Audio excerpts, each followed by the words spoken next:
Assalamualaikum warahmatullahi wabarakatuh.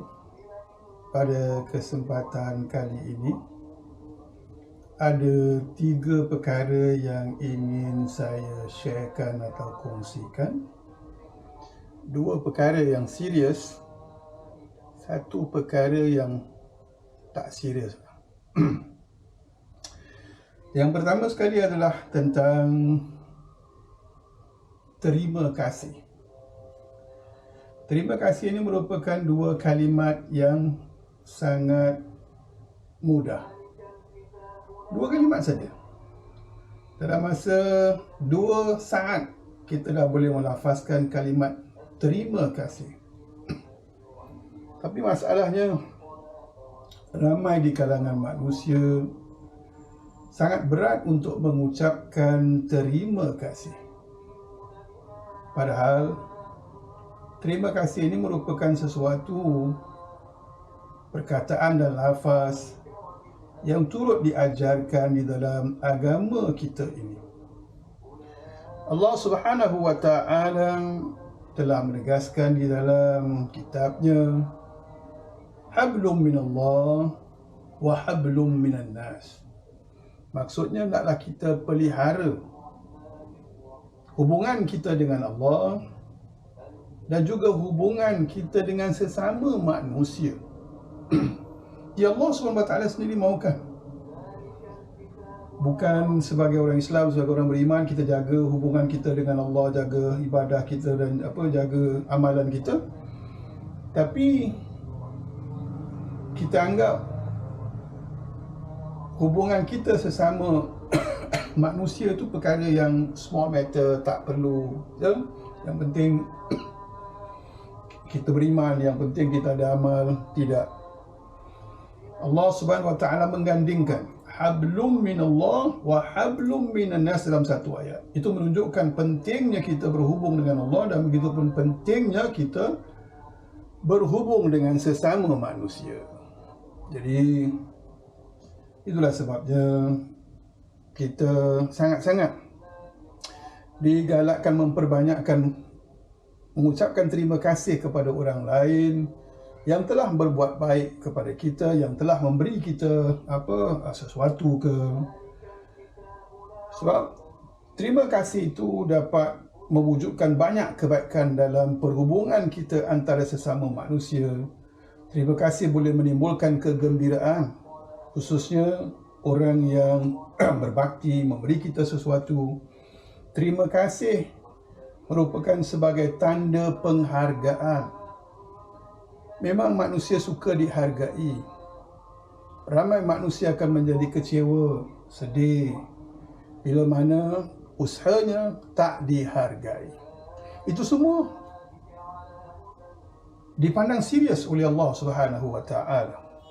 Sehingga baginda Rasulullah sallallahu alaihi wasallam dalam sebuah hadis bersabda, man la yashkurullah la yashkurun nas.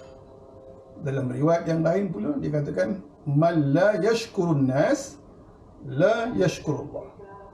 Kalau yang pertama, artinya barang siapa yang tidak tahu berterima kasih kepada Allah, berarti memang dia tak akan berterima kasih kepada manusia. Dengan Allah saja dia tak tahu nak berterima kasih. Dalam lafaz yang lain, barang siapa yang tidak berterima kasih kepada Allah, barang siapa yang tidak berterima kasih kepada manusia, berarti dia tidak berterima kasih kepada Allah. Serius tu. Justru itu, para pendengar sekalian, dalam kehidupan kita,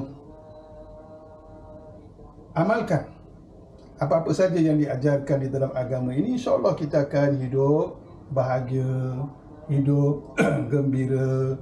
Bukan saja diri kita, bahkan orang lain. Memang ada manusia yang berperangai seolah-olah dia tak rasa perlu untuk berterima kasih kepada orang, kerana dia merasakan apa saja yang dia dapat, apa saja orang beri kepada dia, itu hak dia. Itu sebabnya dia tak rasa perlu berterima kasih kepada orang, sebab itu hak dia. Ini manusia yang memang ada problem sikit dekat sini, atau juga dekat sini. So itulah yang ingin dikongsikan, insya-Allah. Mudah-mudahan sama ada dalam suasana keluarga, especially isteri atau keluarga, melakukan sesuatu untuk kita, masakkan untuk kita, hidangkan untuk kita, jangan lupa ucapkan terima kasih. Tak perlu bayar apa-apa pun, ya? Ataupun suami, ya, melakukan sesuatu untuk isteri, untuk anak-anak. Isteri dan anak-anak pun jangan berat untuk mengucapkan terima kasih.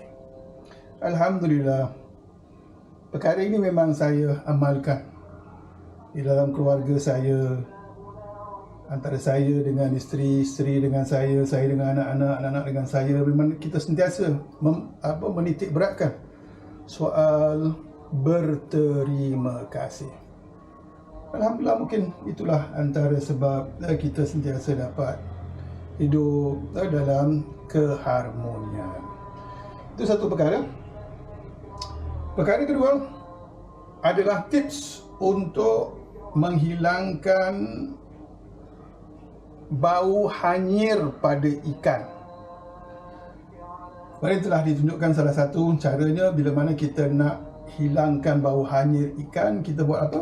Kita rendam dengan air asam. Tapi kalau sekiranya lepas kita rendam dengan air asam pun dia tak hilang juga, dan kita perlu do this next step, langkah yang selanjutnya, iaitu kita ambil ikan tu dan selepas kita bersihkan semua, kemudian kita toskan, kemudian kita ambil surat khabar, dan mesti surat khabar tau, jangan ambil yang lain, ya? Kemudian kita letakkan ikan tu ke atas surat khabar tu, kita bungkus cantik-cantik. Kemudian kita ambil kontainer Tupperware ke apa yang cukup untuk masukkan ikan tu. Kita bungkuskan dengan surat khabar tu dan kita masukkan dalam kontainer tu, dan kemudian kita tutup rapat-rapat. Kita masukkan dalam freezer. Selepas kita masukkan dalam freezer, kita keluarkan ikan bilis. Penting tu, ya? Kita ambil ikan bilis kita, kemudian kita masaklah ikan bilis tersebut. Adapun ikan hanyir yang berada dalam freezer tu kita lupakan sudah, ya? So itu sajalah betulnya. Jangan marah tau, gurau je. Okey. Kemudian sharing yang ketiga. Sharing yang ketiga ni serius punya lah. Ini serius punya. So macam mana kita nak menggoreng ikan bilis biar ramu? Memang sekarang punya bahan-bahan, barang-barang tak sama macam dulu.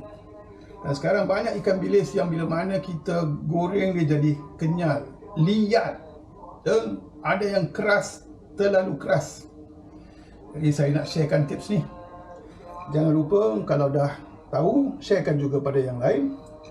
Dan ini sharekanlah juga saya punya YouTube channel ni, Ustaz ARBM, kepada yang lain-lain, ataupun at least anda subscribe lah. Kalau ada apa-apa tips yang macam gini, yang penting-penting macam gini, anda akan di notify. Jangan lupa tahu. So ini saya ambil ikan bilis ni, ikan bilis yang macam gini, tengok ni kering.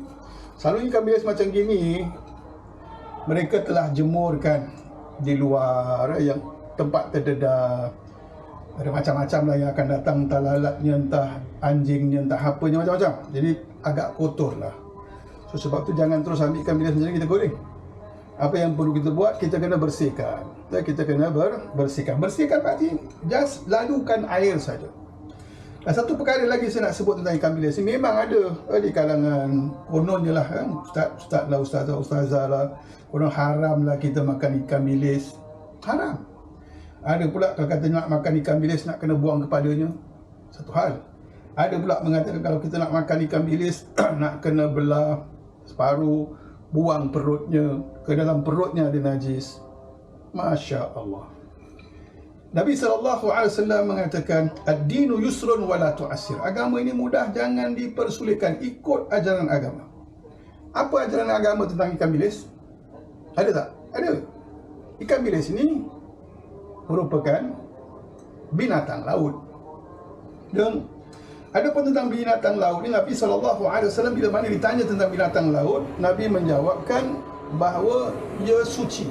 Binatang laut ini suci. Bila mana Nabi mengatakan binatang laut suci, termasuk dia ikannya ke, udangnya ke, ketamnya ke, sotongnya ke, so tak ada najisnya.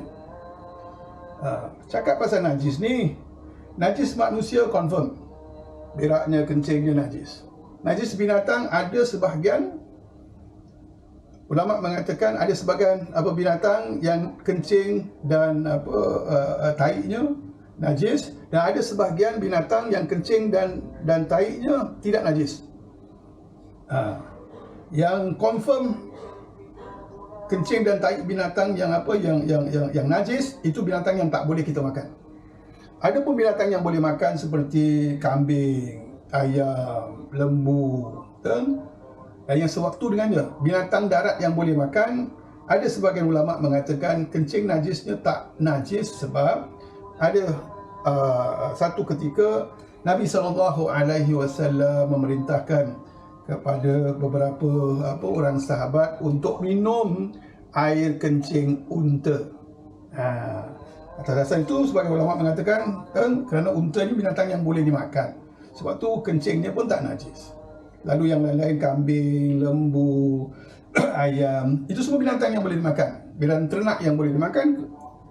Atas dasar itu dikiaskan dengan unta. Whatever, kita nak cakap pasal ikan bilis ni, macam mana kita nak goreng ikan bilis ni sampai ramuk. First kali kita cuci dulu ikan bilis ni, okay? Takkan dalam bekas yang macam ni, cuci lalukan air saja. Lagipun ikan bilis ni dia dah ada pengawetnya. Pengawetnya bukan apa? Garam. Kalau kita cuci macam tu saja, dia akan jadi sangat, kalau kita goreng macam tu saja, dia akan jadi sangat masin. Kadang-kadang sangat masin. Especially orang-orang yang ada darah tinggi ni, tak sihatlah untuk makan benda-benda yang terlalu masin. Okay, dah lalukan air macam ni. Okay, buang airnya. Kita letakkan dalam ni. Tengok ni, macam gini. Dan kita panaskan kuali kita. Panaskan kuali.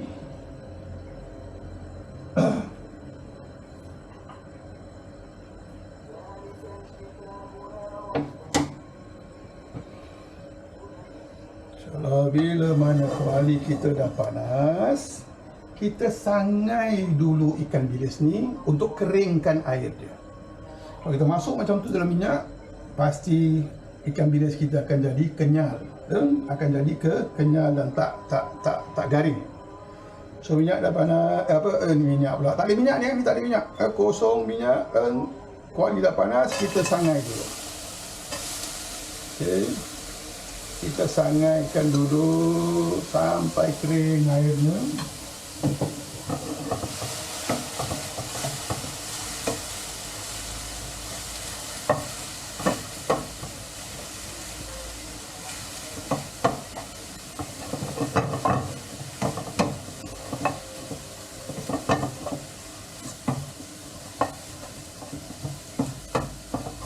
So kita dah tak dengar bunyi set dulu ni. Masih ada bunyi set tu, berarti masih ada air lagi. Sampai kita rasa cukup bahawa air yang ada dalam ikan bilis kita ini dah kering. Adalah 1-2 minit gitu kita sangai. Ini namanya sangai. Kalau kita masak sesuatu tak pakai minyak, ini namanya sangai. Masih ada lagi dia punya set tu tadi. Kita buat sampai hilang bunyinya. Okay, kita buat sampai hilang bunyinya. Macam ni.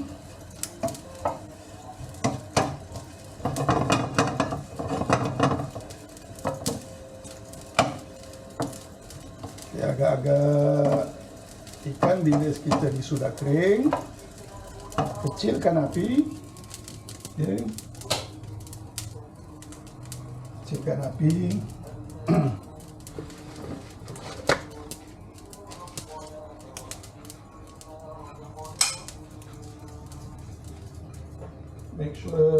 bahagian kita nanti yang kita nak gunakan dia kering. Jadi apa yang kita perlu buat sekarang, kita nak letak satu benda. Apa dia? Cuka. Ini dia punya petua sebenarnya.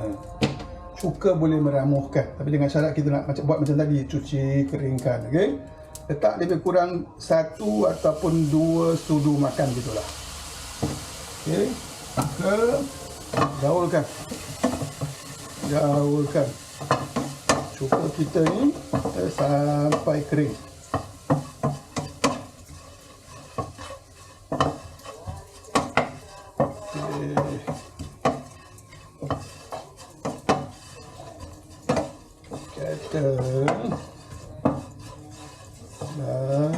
Dah gaulkan sampai kering. Remember, piring yang kita nak gunakan untuk letak ikan bilis kita ni biar betul-betul kering, jangan basah.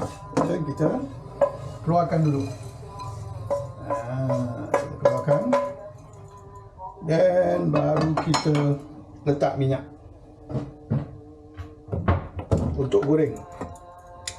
Jangan banyak sangat, dia membazir.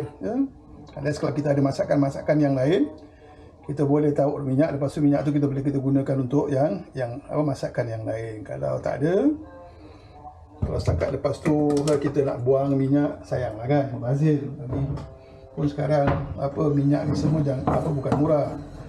Kita tunggu sampai minyak panas, jangan masukkan selagi minyak tidak panas. Kan saya katakan, sebagai seorang tukang masak yang mahir, kita mesti pandai kontrol api. Nak tunggu sikit ni, tadi keluar pula apron yang lain lagi. Sebenarnya apron ni semua merupakan milik isteri saya.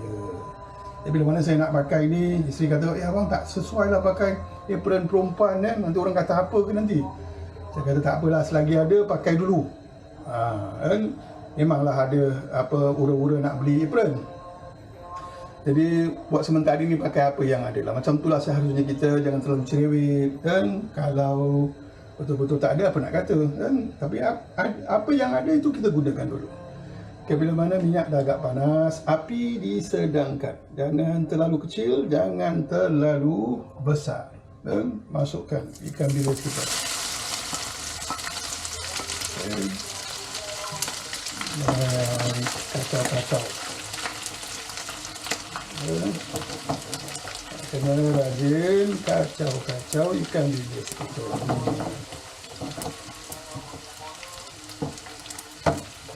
Hari ini saya nak masak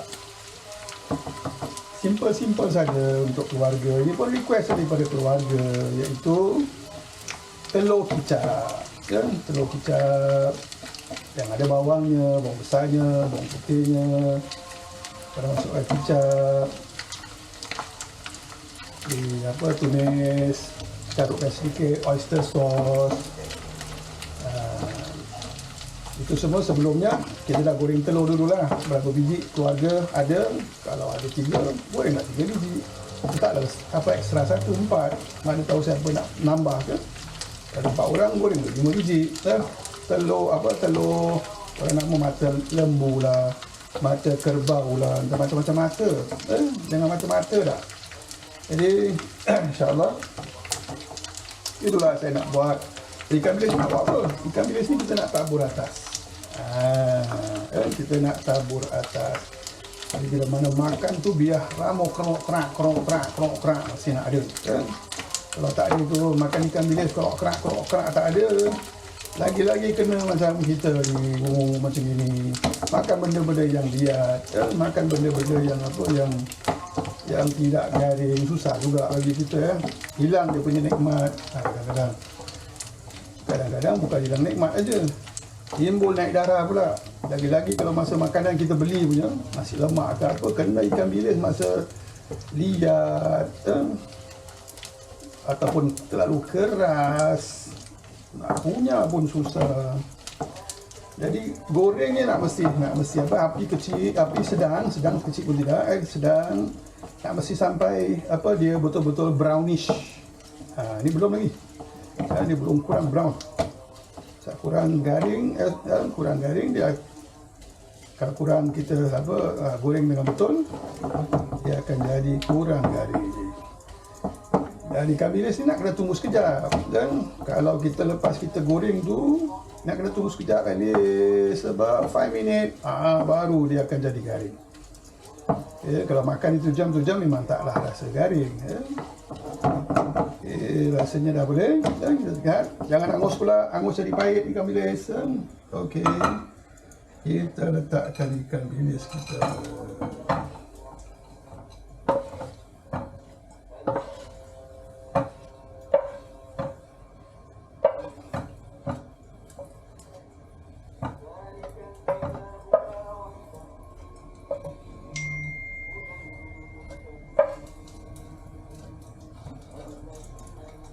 Alhamdulillah. So itu saja cara-cara kita goreng ikan bilis kita biar ramuh, kata orang Johor ni ramuh, masa kita garing. Okay. Nanti kita try dulu, test. Okay.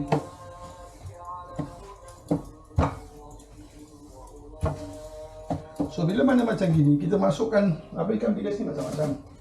Masak kicap tadi pun boleh, masak sambal pun boleh, especially jadi kita ikan bilis tidak terlalu lemau, cepat lemau. Jadi kita buat macam ni. Ini tengok dah belum try dulu panas pula lama. Try dulu.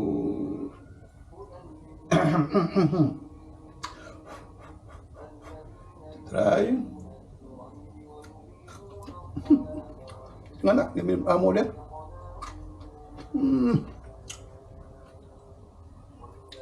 Good. Okay. So inilah dia cara-cara tips untuk goreng ikan bilis sambal amor. Mudah-mudahan sharing ini memberikan manfaat kepada anda, insya-Allah, dan memberikan manfaat kepada anda. Dan sehingga kita bersua lagi di lain kesempatan.